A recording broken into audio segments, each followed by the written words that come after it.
Laguardia Lounge, episode 7. Unbelievable.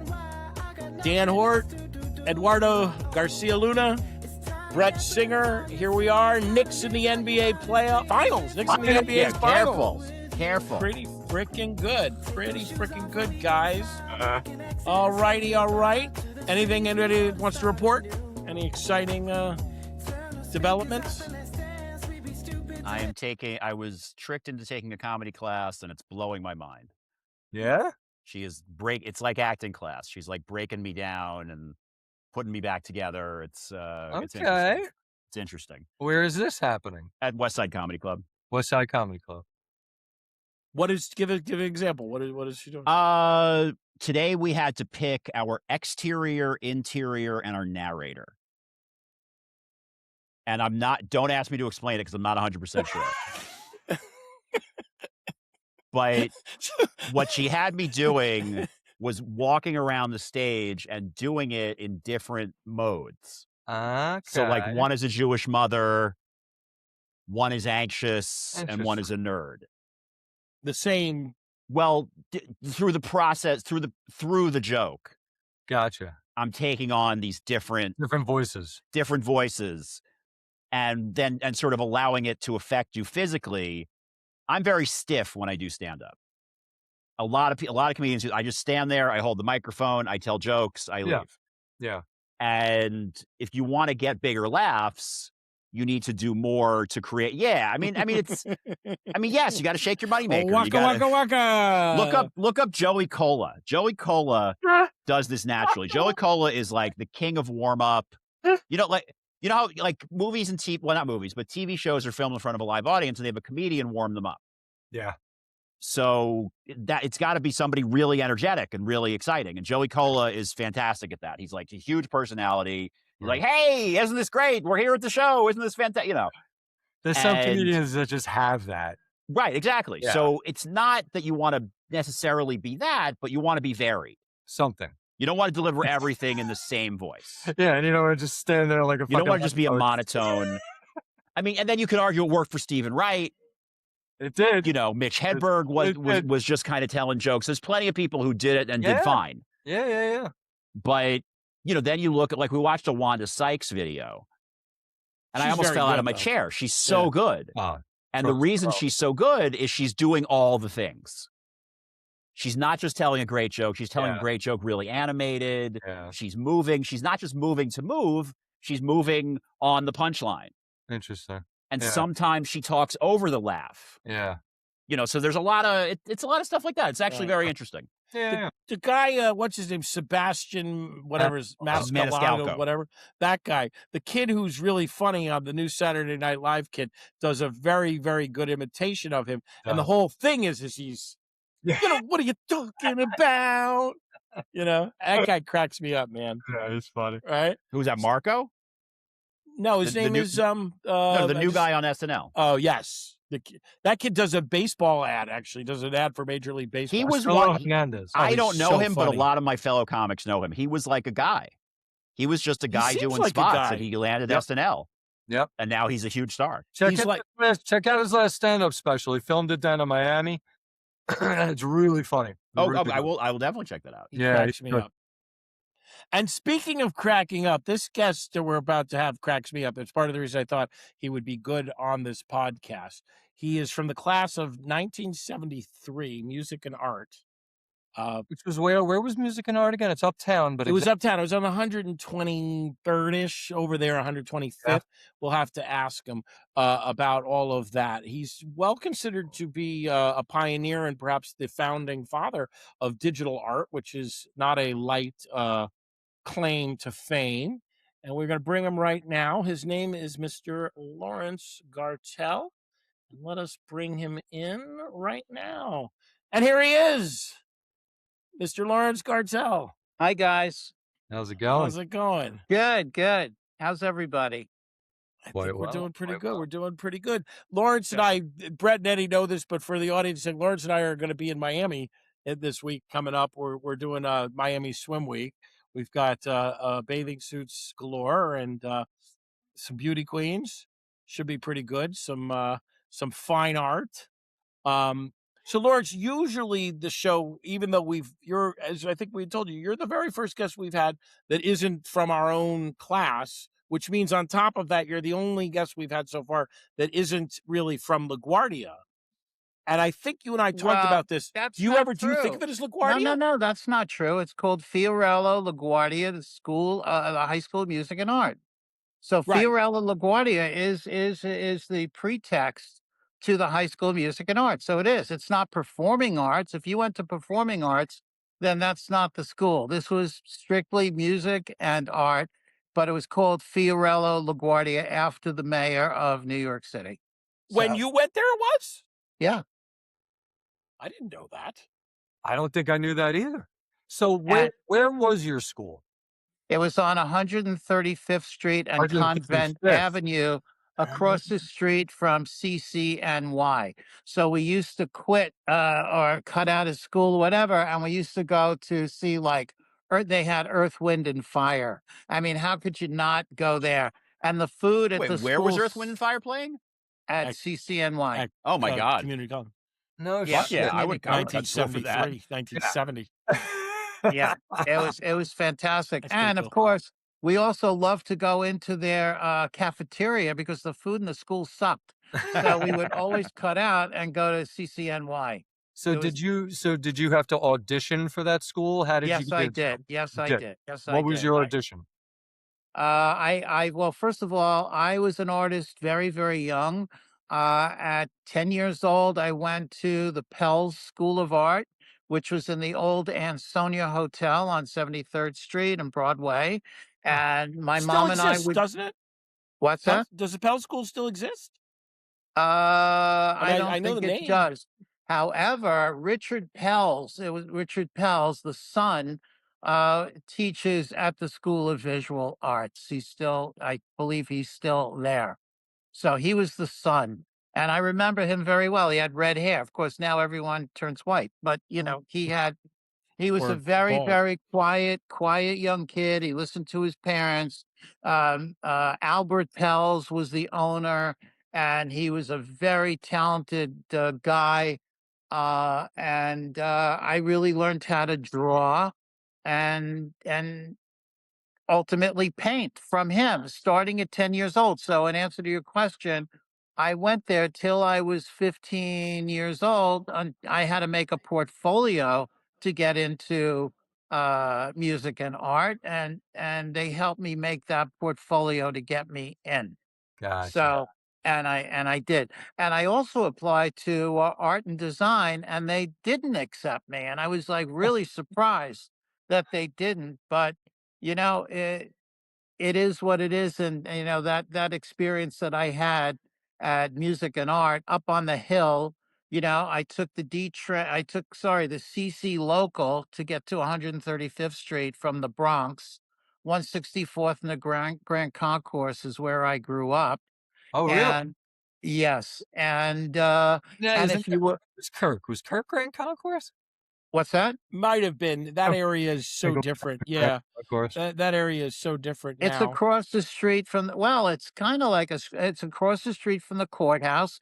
I had Joyce Kilmer Park in the middle, and you could actually see the New York skyline from my window, Huh. which was really rather incredible, I have to say. But it really now think about it, it wasn't really all that far away. I mean, No, from it was a very close. In fact, part of the planning to gentrify that area that never made any sense that they couldn't get it done is just how convenient it is. it's And I so would think in those convenient. days when you were there, it would have sort of been remnant of all the Yankees used to live up there by you. I would have thought Mickey Mantle Okay. lived up there, Lou Gehrig, they all lived up there. So the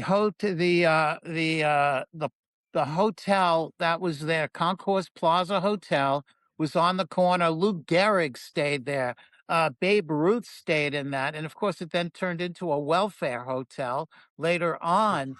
But in the '60s, when I was seeing Whitey Ford, Mickey Mantle, Roger Maris. I mean, it was like, 3 blocks away from my house. And the interesting thing is from my window, you could hear the voice of God saying, Batting number 8, 8, 8, 8. Roy, Roy, Roy, Roy, white, white, white, white, white, white. So it was, and then if someone got the Giants played there, if someone scored a touchdown, you would hear the roar of the crowd. It was so fantastic. It was really great, I have Incredible. to say. And then they knocked down the Yankee Stadium. They built it across the street, which never made any sense to me. The house that Ruth built, they knocked down to Well, the make new something better. stadium, which because they're 3 removed from what or 2 removed from what you're talking about, the new stadium is back where the old one, the one that you remember was Was. relatively. It's over there. Yeah, the newest there are 3 stadiums that are built. The stadium that you remember was the original, was the house that Ruth built.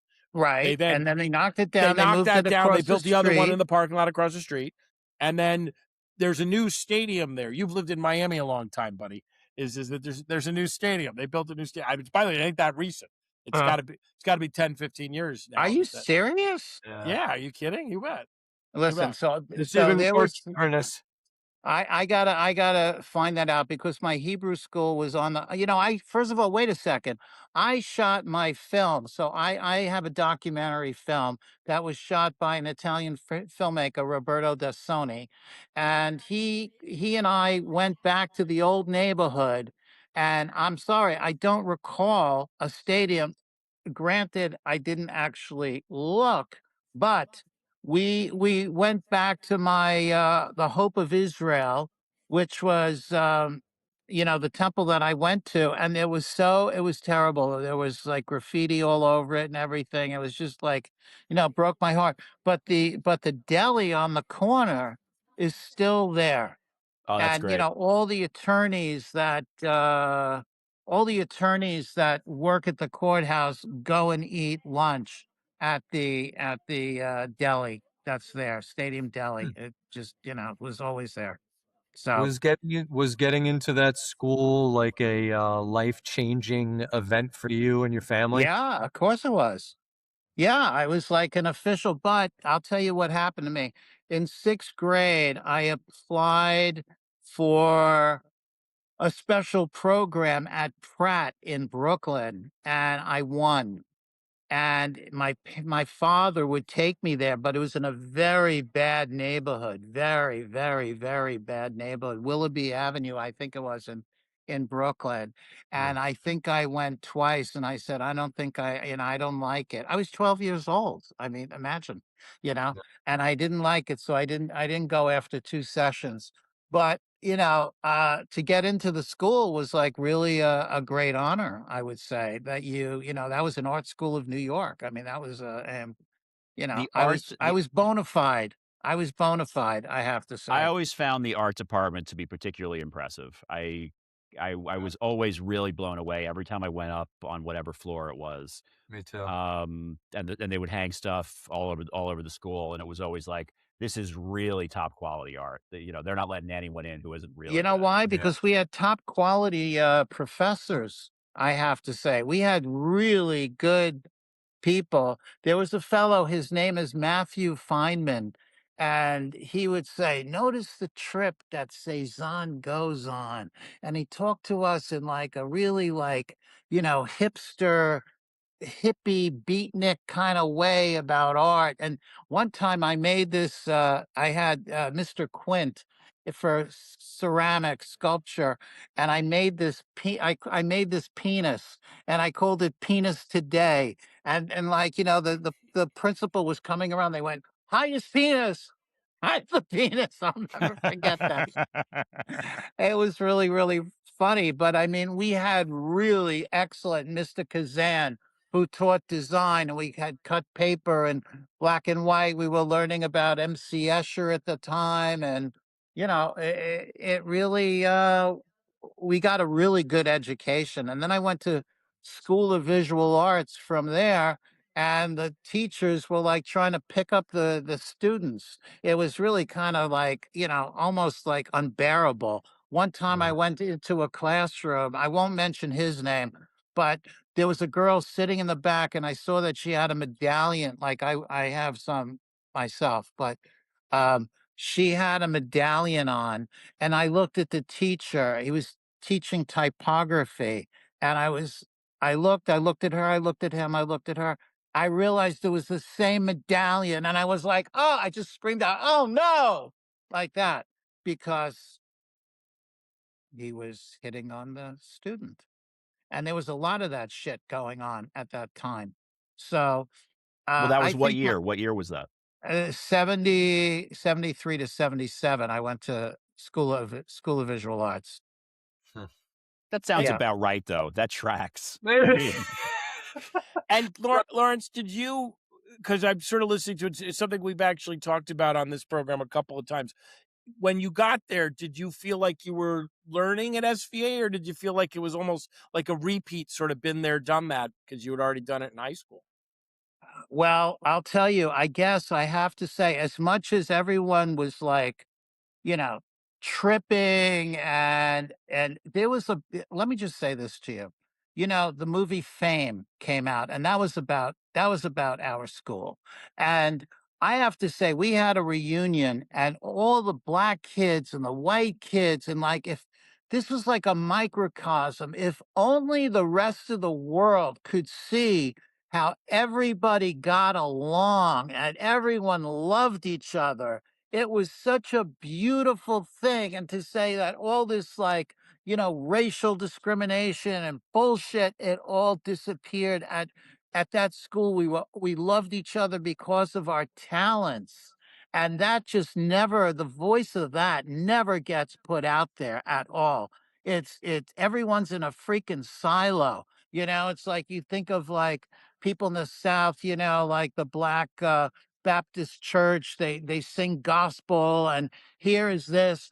And to see everyone singing together at the reunion and everyone dancing together, kind of like reenacted and helped you remember the kind of camaraderie. There wasn't like, okay, like, at a prison where black people are here, white people there, Latino over there. That was not the case there was so much more going on at the High School of Music and Art, that I have to say. And I think at the time when I went to School of Visual Arts. First of all, I started the computer lab as one of the three founding professors of the computer lab in 1981, 82, something like that. Wow. Oh, Yeah, sure. What were you yeah. rocking back then? What were you rocking in '81? It was the first Apple II computer. Wow. With 7 colors. And my professor invented a program that allowed you to have 256 colors. And so it gave you a little bit of as a colorist, certainly, that I would be able to work. And we worked with a program called the Complete Graphics Penguin Complete Graphics System on floppy disk. I have them all. I have every floppy disk. I have everything I've ever created. I also have my first haircut from Michael's on Madison Avenue. There's not a thing I haven't thrown away. I have my original baseball glove. I have my football. I have my bowling ball from Stadium Lanes across the street from Yankee Stadium. I Yankee have Stadium. Yeah. everything. I have everything. I have my Matchbox cars. I say, because my life and my art is the same. I have the past and the future fusing together. That is true. And while I say that, I have here, I just want to show you, as much as I love Matchbox, I came out with my own Ferrari uh, die-cast car last Very year. nice. Right. Well, hold on. I'll show you. I was right. We've got some Anyway, visuals, so we'll do a anyway. couple of those here because Lawrence does cars. That's one of his big Oh, wow. Yeah, there you go. You did that? his big things. Wait a That's So, a minute. What, you Tesla. painted That's that? the first yeah, Tesla for Elon Musk. I launched and that in Fucking 2010. hell. That's incredible. you've done a Yes. lot of cars, Lawrence. Talk about that a little bit. How did you get I've into done that? s And I've done 71 cars. The last one I did was an AI car for a graphic designer. And the prior car I have is called the Shishibo art car, which is all about my cubes that I made during COVID for the Shishibo cube, which is basically like a Rubik's Cube on steroids, and it has Really? 36 earth magnets in it. And it was Oh, sold in Target, Walmart, Barnes and Noble, uh-huh. 3,800 independent stores. And it was the #1 seller on Amazon. No So, shit. yeah, yeah. Huh. But So, how and did it's you still talk about the selling. cars? You did some cars. I mean, I know you've done them all over the place, but you've done some cars in some big places. Yeah, I well, forget. Tell I me, was mean, it the Super for Bowl? It wasn't a Super Bowl. It was something else. what I did was I made a car during Art Basel, which was 2014, which led to the car being shipped to Los Angeles for the Grammy Awards. And it was made, and I premiered it on Fisher Island. And it was for the Fisher Island Club members only. So I would tell people, like, if Obama wanted to go to Fisher Island, they wouldn't let him on because you have to get on the docket. You have to, like, be allowed on the ship. You have to know someone on the other side. Otherwise, they don't let anyone on. You have to, like, be vetted to get on. Anyway, I threw an Art Basel party, and I brought the uh, Mercedes SL65 V12. It's like a $250,000 Mercedes car in 2014, and that's where I launched it. But I also made a Volkswagen Amarok satellite truck in the Hamburg Mall, and I drove it through 5 countries. And I landed in Monaco as the official artist of the Monaco International Film Festival, and I drove that satellite car there through the 16-mile tunnel, which just opened at the time, and it was like a big deal. So it was kind of interesting that I did that. And Uh, this is you and here at the Grammys. You did the Grammy. Yes, the You did Grammy the entire statue. collateral for that. Yes, I did the poster, the invitation, the VIP tickets. Everyone who got into the thing who had a ticket had my artwork on it, as well as the program guide. And then they did all the yeah, I guess you said it right. All the collateral material was photos of the Grammy statue. And Wow, that's the actual statue. And it's at the third floor of the Grammy Museum right now. It's been that's there pretty for a cool. few years. So that's Talk kind of about cool. this one here. What was this? This was something you did in Europe. Yes, that was done in Italy, and that's called Warhol versus Gartel, because I had met Andy Warhol in Studio 54, and we struck up a conversation because he had the commission to do Debbie Harry's album cover, but he had no freaking clue how to use the Amiga. So I said, "Well, I can come over to your studio if you want me to help you." And he goes, "Yes, please." So I went over there. I taught him how to use Deluxe Paint and Photon Paint and how to scan in the photo. And that's what we did. And I taught him how to do that. So because of that, the director of the Lucca Museum in Italy said that was a moment where pop art met digital art. So he put together this exhibition that was half devoted to Andy, the other half to myself. That's And it pretty cool. toured for several years, and then COVID happened and it all ended. But that was in 2016. And how did you get into digital art? How did that come about? You were That came out, and I'll tell you, it's an interesting story.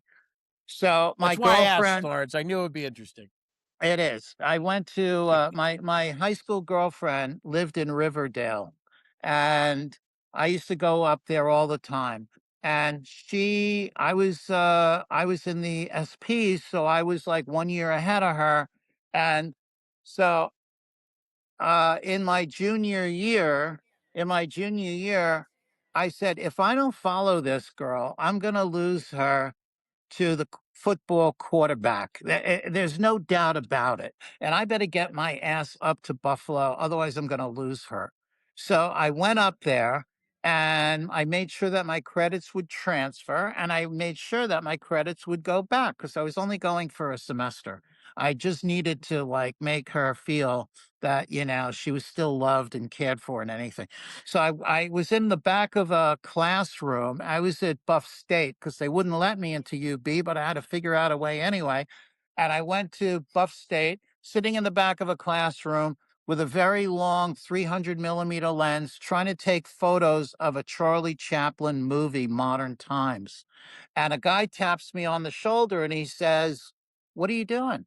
I said, "Well, I'm trying to make a still picture of a moving image. And, I don't know, but that's what I'm trying to do." So he says, "Listen, we have a place here that does some interesting stuff." I said, "Oh, yeah?" He goes, "Yeah, why don't you meet me Friday night at 8 o'clock in the worst neighborhood in the world? Okay. And I'll show you around." And I'm thinking, "Okay, sure. See you then." And then I go back and go, "What am I, an idiot? He'll steal my camera, my wallet, my car. I'll get like, Oh, bruised up." Anyway, I went anyway, and I went there, and it was a giant studio of electronic equipment with knobs and buttons and wires. As a matter of fact, I have a picture in this book. Uh, there's a color picture, and it was very reminiscent of this, so you could see what I'm talking about. This is 1975. right. Yeah, You know, yeah. the monsters. It's not totally. It's So crazy, right? They went it's to the moon crazy. with stuff like that, you So know? they said, "What are you doing?" I said, So he left me to my, he left me to my druthers, and then a guy walks over to me, and it's Namjoon Pike, the video artist, and he says, "What are you trying to do?" I said, "Well, I don't know what I'm trying to do. All I know is I'm trying to make an image, and then I'm trying to make a still picture, because I don't know. I believe that like this computer business is gonna like replace painting. I see this as a new medium." He goes, "You know what? You're a crazy man." And I thought, oh my God, he called me crazy. Coming from him, that's the biggest freaking compliment I could have. So so what happened was is I have these pictures. Oh my God, I must show you. I've never shown them ever before, but this is my one of my latest books, Artificial Intelligence and Robotics. It's 340 pages, and it is in English, French, and Russian because I had three exhibitions in fortunately so France this past September. But this is what I want to show you. These are the first images I ever made off that system in 1975. I've never shown them, I've never displayed them, but I put them in the book because this is the precursor to everything, absolutely everything. And I thought it had a good place in I revealing it in this particular uh in this book. Anyway, And so that would have been 1970. 75. Incredible. Incredible. So then Yeah. Namjoon went on to write the introduction to my first book, Laurence Gartel, A Cybernetic Romance. And that came out in 1989. And that was a watershed year because the book came out. And I also had a show at the Joan Whitney Payson Museum in Portland, Maine. And what did I do? I replaced the Van Gogh iris that went to auction. They took it off the wall, and then they put a Laurence Gartel. Well, the whole show, the whole gallery was of my work, but specifically that spot, I know the exact artwork that replaced the irises. So interestingly enough, of course, people would say, "How could this digital computer? How could that replace? It's ridiculous. Impressionism, like by the greatest artist." And I said, "It's very simple." Because when Mrs. Payson bought the irises, she was buying what was innovative at the time, and she's still an innovator, and they still have that mindset to bring on new and exciting works of art for society. So people go, "Oh, yeah, that makes sense."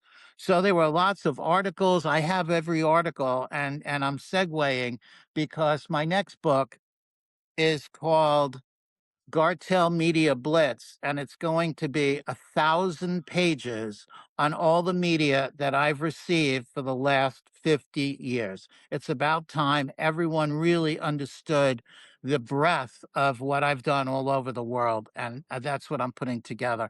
And that's following the new book that I'm doing that I just finished called I, Robot, and the robot book is 800 pages.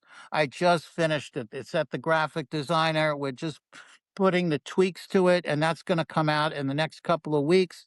And I was hoping that it would be ready uh, because I am coming to New York on June 17th. I'm showing my film, Laurence Gartel, Digital Titan, at the School of Visual Arts at 5 o'clock on at the 21st Street building on the west side. And I happy to you know, forward the invitation to Dan, and Dan could forward it to everybody. So on the 17th, I'm showing the film. On the 18th, I'm giving a talk for Microsoft in the Puck building. I think that's where they're located. 295 Lafayette. Yeah, I I think think so. so. Yeah. And in the Puck building, and then we're going to have, Dan, a party that Jessica and the whole Yep, it's the 20th is going to be with it's going to be Gartel Gruenwald, Mark Gruenwald, who was a very, very well-known Marvel executive and the longest running tenure writing Captain America. Amongst some other things, he did Contest of the Champions. He was a very, very well-known Fantastic player, writer. fantastic writer, but Wonderful also writer. quite prolific, and was a Marvel executive. So yeah, so fabulous. it's a birthday party for him. It's a coming out party for Lawrence. That's on the 20th. That's at Skinos, I think. No, that's not on the 20th. It's the 18th, Is it the Dan. 18th? Okay. Yes, please. Oh, Yes, sorry, the sorry, 18th. No, no, no, no, sorry. no, I'll no, no, find a no, no. thing. Right, and then you've got also this movie, Digital Titans, also playing in Palm Beach Yes, it on is. the It's on the playing 11th. correct. Right. Right, At and Movies then of Del Rey. Yes. and this coming Saturday we will be at the Sagamore Back up more. Hotel Yes. showing off There some it is. bathing suits that have been designed Yes. by you with your art. Yes. So that should be pretty exciting. And we're going to be down Yes. there with Very. my production team True. Yep. for most of those days. Yes. So you're pretty busy guy for such a pioneer. I have something that I thought was pretty funny. I found online. I'm going to Yes. show. I know Brett and Eddie are going to enjoy it. Look at this guy. Ah, Whoa. shit, look at Wow. that. Oh my Wow. God. How did you find that? That's it. Just came right up, man. It came right up. Oh my So God. is that your yearbook photo? That is your yearbook Yes, photo, it I believe. is. Yes, it is. Wow. Okay. Look at that. What a huh? find. Oh my God. That's crazy. You know, I look like my granddaughter in that picture. It's funny. It's amazing I how just that works. realized that's Right. funny. I got to show her that picture. She won't believe it. Oh Yep. my God. There you are. That is funny. Look Peace. at that with the peace sign, you know? Right, sure. Good. Always Yeah. promoting positivity. I mean, that's really what we have to do. That's our mission, for God's sakes, you know?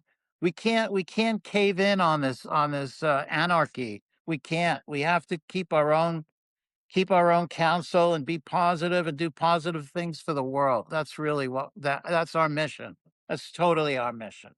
You know, I just Yeah. did a podcast with a gal who knows me for I don't know, 25 years down under in Queensland, and she has something like Save the Oceans, and she said, "Well, I know a lot of musicians, but I don't really know a Lawrence Gartel. You know, we need a visual artist." So she interviewed me like a few days ago for her podcast on saving the ocean. You know, getting rid of the plastic in there, and so like that's what we got to do. We got to do good things. That's it. That's all. Do you ever What do else? any engineering of that kind? I mean, talk a little bit about that. You have such an interesting and sort of diverse background, as that you develop technologies and you do a lot more than just paint. I just do more than just having a pretty face. You're absolutely correct. And keeping your hair, keeping that wonderful hair. Good for you.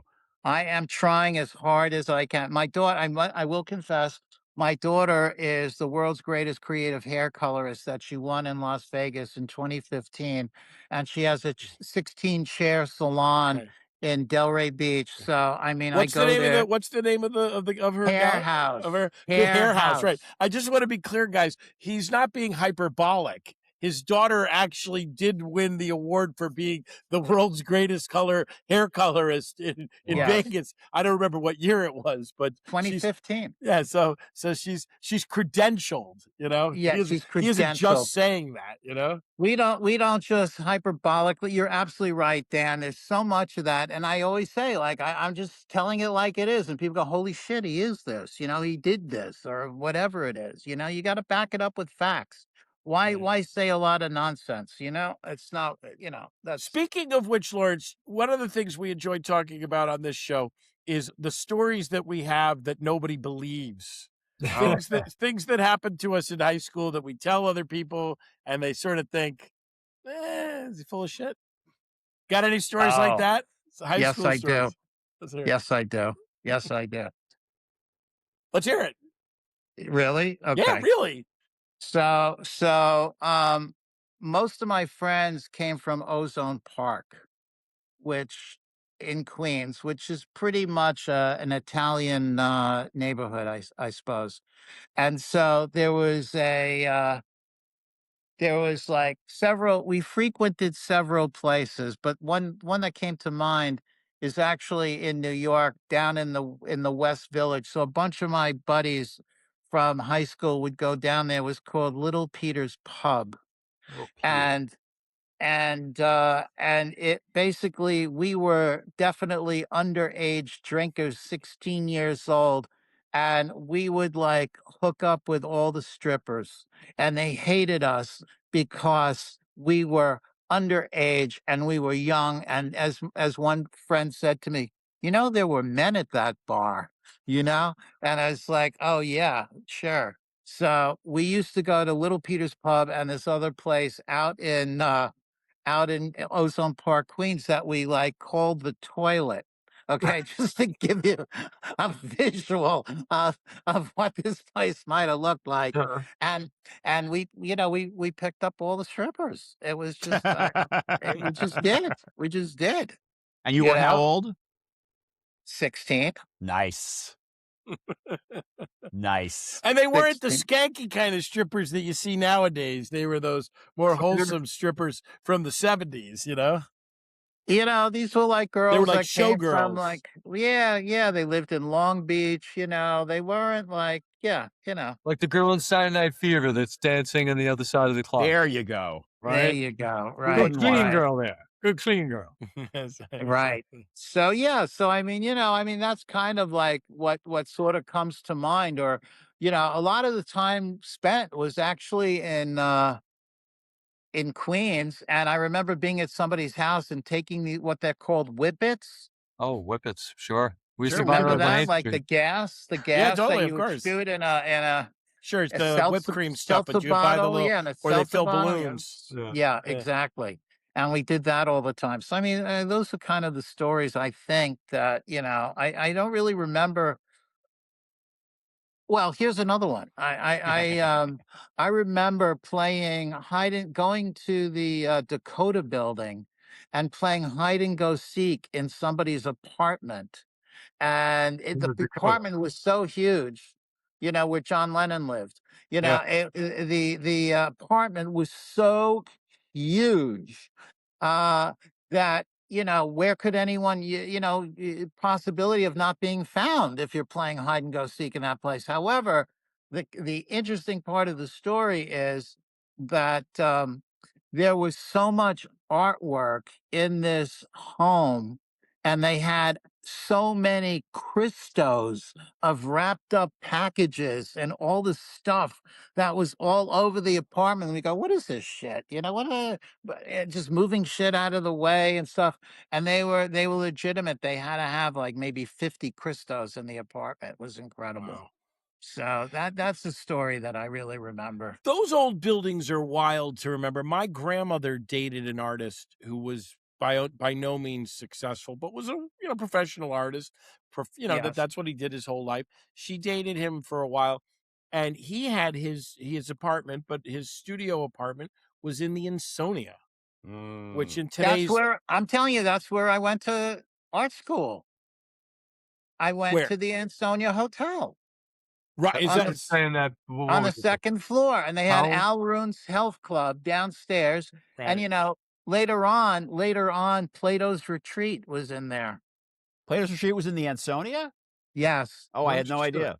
Yeah, I didn't know yes, that either. yes, yes, yes, yes, yes. huh, Yeah. So, incredible. Ah, the I mean, you're 70s. right. You're right about that. As a matter of fact, uh, um, uh, the art teacher that I spoke about before, he lived up in Washington Heights, and he had lived in a 12-bedroom apartment. And he had it all until up until he passed away, which was not too long ago, Hmm. because his son was a friend of my ex-wife's. And so I learned that I couldn't believe that that's where he lived all these years in this 12-bedroom apartment in Washington Heights. Of course, it became like a terrible neighborhood, but who cares when you have a 12-bedroom apartment? My Shoot. God, I can't you even know? picture that. I mean, a 12-bedroom apartment, I mean, there are houses without 12 bedrooms. I mean, There Yeah. are houses. Yes, yes. what's a States. 12-bedroom apartment? How many floors is that? I mean, that's insane. One floor. It's like, Oh, well, come first of on. all, across the street, I lived in 1001 Grand Concourse across from, but opposite me, catty corner, I live next to All Hallows Catholic School, and across the street on Walton Avenue, 975 Walton Avenue, was an entire city block. And when I went trick or treating, I would bring like 2 bags totally full of candy that would last me over a year. Like it was like the candy got so hard after November of the last year Huh? that, it wasn't really worth eating. But my God, so many kids in there, and people had 8-bedroom apartments in that eight bedrooms in their apartment. It was incredible, So, incredible, The world incredible. that you grew up in, we grew up in also. We were sort of the tail end. It was changing. New York was ever changing, but Yes, but in many respects, it sort of was. We sort of bridged that because when we were in high school, that world that you're talking about was still there, and yes. and we really grew up in that world. And by the time we graduated, it was gone. And that was a weird phenomenon for us. Of course, that's Well, what makes us the Gen X. We're that in I between. know what happened. So what happened was is that they built the towers that people vacated to in the Bronx, and so all the neighborhood went to shit. And Co-op City, actually, where Freedom Land used to be, that's what they built, and it was low income housing, and all the white Jewish people migrated there, and they left all these apartments. And that's when the change happened, I would say. And I went to North Shore Towers in Long Island, and I lived there for 19 years. And I just kind of looked up the Zillow of my apartment in the Bronx and my apartment in Queens is now the same price, exactly the same price. I had I think it was a 30-foot walk step down living room where I had a dining room. We had 2 big bedrooms. We had 2 bathrooms. We had a dining area. We had a foyer area. I mean, my apartment was and that's relatively a new. And the beauty of, I guess, the internet now is I could see my building being built. And then they did I saw uh on YouTube, they did a story on the Ansonia. So you learned about what was going on in the Ansonia, how the Dakota was developed. They wanted to make, because of all these giant homes that the Gilded Age had on Fifth Avenue. They said, they needed all this staff to take care of all these, what was going on in these homes. And they said, the builder said, no, we'll make an apartment building where everyone has it's like a home, except it's an apartment. And that's where the concept of the Dakota. It's a fascinating story. How that all developed. And so, Yeah, I would say that, I remember off of a teacher's salary, the homes in Ozone Park, Queens, that a lot of my Italian friends lived in, they were like $65,000. Doable. I mean, that's not even a down payment today. I mean, you can't No. even get a place for less than a quarter of $1 million, you know? I have some friends that's parents were teachers that lived in Cobble Hill. Those townhouses, brownstones are worth, a couple million, and they Couple didn't of pay mil. that to buy them. No, So, not at all. and Not it at was a all. life-altering shift. I mean, I applaud, even though, of course, it's pushed everybody out.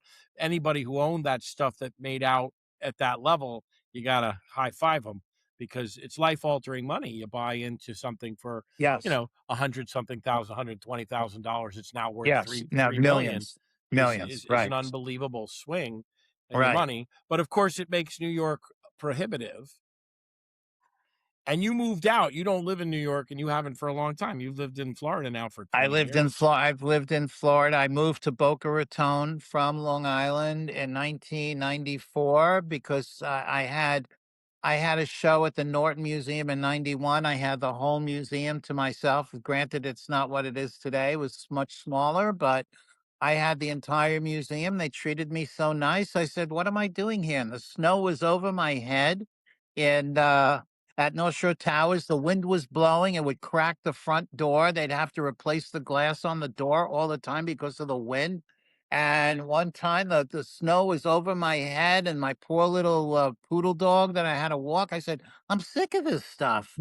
And they treated me so nice. I said, "What am I doing here?" So then I moved to Boca, and I said, "I'll raise my kids, in a gated community, and I'll live happily ever after." Of course, the twist of fate in that is that the police were more in my neighborhood in Boca than they ever were in the Bronx, and which was called Fort Apache. Remember that movie Of with Paul course, of Newman? course. Yeah. Well, that always comes to mind because the police were in my neighborhood for domestic violence, for like, God knows what, corruption, all In sorts of Boca. shit in Boca. Right. Yes.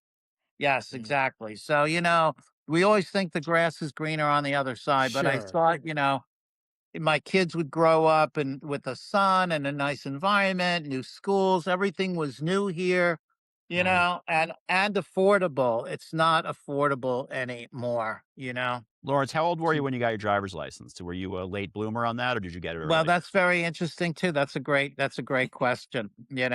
Um, so I was probably 16 years old, and I had a Mustang. What was it called? It's 289 engine, and it was like just like a hot rod, pretty much so. Shell with a Shelby engine in it. So it was like a race car. And so, I remember going for driver's ed, and the guy was like, "Whoa, cowboy, slow down, cowboy." So I used to have like my girlfriends in Pelham Parkway, or my girlfriend in Riverdale. Sometimes I put her in a cab, but I was afraid because even then, like to put a girl in a cab, a young girl in a cab with like some, you don't know. So I would paint a mustache on my face. I was 15, and I would drive them home and come back. And I was using my father's car. So, and he was a painting contractor. So the car was like loaded with paint and all sorts of, drop cloths and all sorts of shit in there. And I would drive her home, and I could never find the same spot, of course, in the neighborhood, and my father never thought anything about it. It was like, how could he not, like, say, "Hey, son, you took the car?" I would just take the car, and that's what I would do. So, I was 16 years old. I didn't have a license at that time. But you knew how to drive. Yes, I did. Yes. I think we Yes, that's all, being New Yorkers, learn to drive a little earlier than most. I know I Not did yes. me. anyway.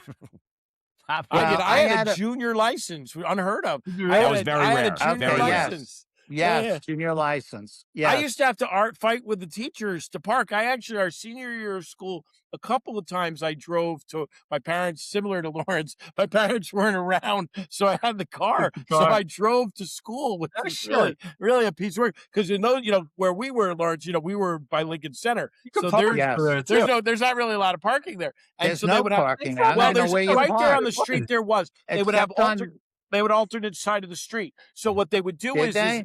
oh yeah. So what would happen is, the teachers they would double park on one side, and then at 11, when it cleared, they Switch would come over. in.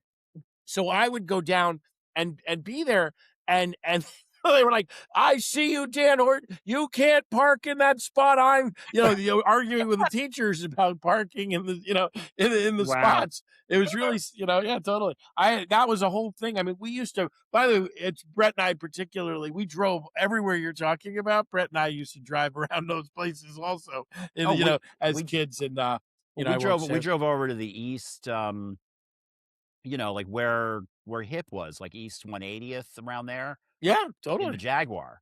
All there in the Jaguar, The absolutely. Jaguar? We got a lot Had a of Jaguar. looks. Now, by the way, they're going to be unhappy to hear this part, right? And to this day, they don't know. Yeah, no, that car, Lawrence, was in a garage, so there was no way to know if, as long as it Oh, got back in the garage. okay. Okay. And You're we used lucky to that we there used to was a use it, yeah. garage. So we put it in the garage, and we used to drive around, as to say, exactly as Brett is saying. We drove all around your old neighborhood, up over onto whatever. I grew up in Riverdale, so that's where we were You did? already. Where were you? I did. Where'd you I grow was in up? Fieldston. I grew up in Fieldston. Oh, you were right by my girlfriend because she was on 231st Street, I believe, and Greystone Lane, Right, Gravestone Avenue. Yeah, yeah, Greystone right Avenue. there, Greystone right next to Avenue. the school. Right next to the school. That's where she lived. And yeah, that's I raised my kids there. I owned a home there for myself as an adult That's for incredible. most of my life. In fact, I was on Gun Hill Road, like up by Montague Gun Hill? Hospital. Right. Woodlawn Cemetery is. Of course. Yeah, right behind that is where Brett was. Oh, okay. Wow. And Eddie grew up in Staten Island, so he was in Siberia. Did you have Well, friends from Staten Island? Did kids come from Staten Island when you were at well, Louisiana? I'll tell you, my story about Staten Island is that I was invited to a party. It's almost like, what was that movie with Eddie Murphy? There was like a black prince that lived in Oh. Staten Island, Coming and to I was America, you're talking? yeah, like Coming to America. And it was exactly like Coming to America. It was like a black prince's party that I was invited to. Ah, And it was sure. probably the one time that I went to Staten Island. I was What like, year is this this? is like a foreign country. Oh my God. It had to be in the mid to late 70s, I would Because I say. was No gonna say, later than that. you probably took a ferry over. I did take the ferry. Of course I took the ferry What over. else are you Yeah. gonna do? Yeah. And then In I those think days, we you could took a put your car cab on from it, though. In those days, you could Yeah, put your well, car Oh, on. is that right? I wanna say late '70s, early '80s, they had the car on the ferry thing, right? Yeah, I That's when didn't that do that. started? I think we took a cab. I think we cabbed it over. For the You longest time, that was the only way to get to Staten Island was via boat. It was Yeah, literally a vacation spot. Like, when yeah, you were well-to-do in Manhattan or, somewhere, you'd have a house in Staten Island, yes, which is right, and then hilarious when you think about it. right, and then they built the Verrazano over the Guinea Gulch, Mhm. right? Guinea Gulch. right, And then they got the other, exactly. and then they got the other two. What is it on the other side there in Jersey? You live right on underneath Oh, one. and the outer bridge. Yeah, you live. Which The one? You outer live bridge right under one, don't and you, we have Ed? the Bayonne Bridge also. Right. So three, 4. four bridges Amazing. coming from Jersey to Staten Island. Yeah, well, 1 from Brooklyn. Right. That's the Verrazano. Yeah. Right. But Exactly. then 3 to Jersey. Yeah. Did you get out to Jersey a lot, Lawrence, in those days, or was Jersey like a non? You know, I guess I have a story for everything. So I had an older girlfriend at one time, and I was like 17 and she was like 22. Nice. And she took me to an Indian powwow in New Jersey. I remembered that. Indian Native And American or yes, Indie? yeah. Right. Indian Native American. And it Oh, was a okay. whole like kind of like dancing and all of that sort of ritual They kind of still have stuff. It was really powwows all across the state certain times of like year. that. Yeah, Yeah. like that. And that was, I wanna say, what year was that? That was probably 72, Huh. 72, 73. Very, Wow. early on, early That's on. wild. Where We'd was be that? Where remiss in Jersey? we'd be remiss if we didn't mention Lawrence has a very big birthday coming up, I believe. Oh my god. Oh my god. I can't believe it. I have to say, Wow. because I had my 50th at the Sagamore where we're going to do, and it made the newspaper over Wow, and there. now you're almost there for your 70th. That's crazy. And I'm there for my 70th, and it like doesn't make any it doesn't register because my daughter just turned 40. And I Yeah. said to her, you're finally my age. We can finally relate You get it because now. you're 40, I'm 40, because she's still like, I mean, she has a 12-year-old daughter and a 7-year-old, and like she's still like a child to me.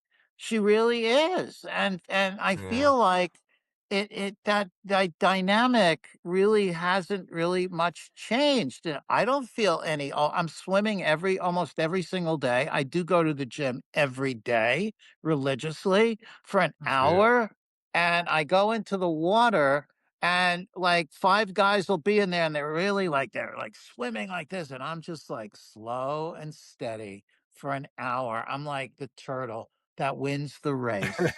And I'm in there, and people jump in, they jump out, they huff and they puff and they get out. And they're probably like, who the fuck is this guy that just doesn't stop? Like, I don't like take a breath when I get the other side and go, wow. Oh, no, I am so in my mind. I am so determined to get to the other side, and I'm just like so focused, like pretty much in my career, like a horse with blinders on, going forward, not going to the left, not going to the right, not getting upset when somebody says no, because I heard the word no a million times, so it's not anything that like deters me from anything, you know? And Dan, you showed like one of my favorite things, or one of my greatest accomplishments to me, of course, is, my Absolute ad for Absolute Vodka. That was the longest running ad in the history of the campaign from 91 to 2001. And it was the first digital art ever for this campaign. Wow. So, That's good. to me, thank you. To me, I go, I'm never gonna quit. I'm just on this path. I meet fabulous people along the way, like yourselves. I love meeting people that are endearing and just vibing with people like that. And that's what I live for. I don't care about the money. The money is I'm not driven by money. We all know that we need money to survive. We need money to get on a plane or get an Uber or whatever. We all need money, but you don't live for money. You live for the spirit of what moves you. And that's what I've been doing my whole life. And I don't ever intend to change. And we're the better for it. Thank you, Lawrence. Look at That's that, what I huh? could say. Yeah. Unbelievable. Awesome. All Yeah. right. Well, any last things? We got about a minute and a half here left to go. Anybody got any last questions for Mr. Gartel? We're going to be down at the Sagamore Hotel for Yes. Friday and Saturday. Saturday, Lawrence will be showing off his bathing suits. When is the New York film premiere again? The New York film premiere is June 17th at the School of Visual Arts I see. at Okay. 6 o'clock. 6 o'clock. All right. And then the next Yes. day, you're going to be doing Gartel Gruenwald. Yes, exactly. We're This gonna have is, that party, and I'll and you'll speak have at some Microsoft. books. You may I'll have your have new book. books. Yep. You'll have I've got 4 books that I did, and the robot book won't be ready for then probably. I'm hoping, but I'm not like counting on it, and that's okay. We could introduce the robot book at another time. But I made a coloring book called Beyond the Lines, which is taking my early work and my new work, turning into line drawing so people could actually, draw. And the paper is matte paper, so you can take pencil and you can draw in the book if you want. And I love that idea because you're interacting with my art, and not two pieces will ever be the same because your sense of color and your sense of whatever it is different than the next person. So it's an interactive book. That's how I see it. Very cool. Yeah. Pretty cool. All right, Laurence, Thank you man, for I the knew you time. would knock it out of the park, baby. I knew it. I just knew you'd be awesome. Well, good Thank stuff. you. So we're going to see everybody next week. We're going to keep this thing moving. There's a lot more you're going to see. Laurence and I are going to be working on a bunch of stuff with the fellas. We'll hope to see you guys all at the movies, at the runway shows, and all that good stuff. And we'll see you next time.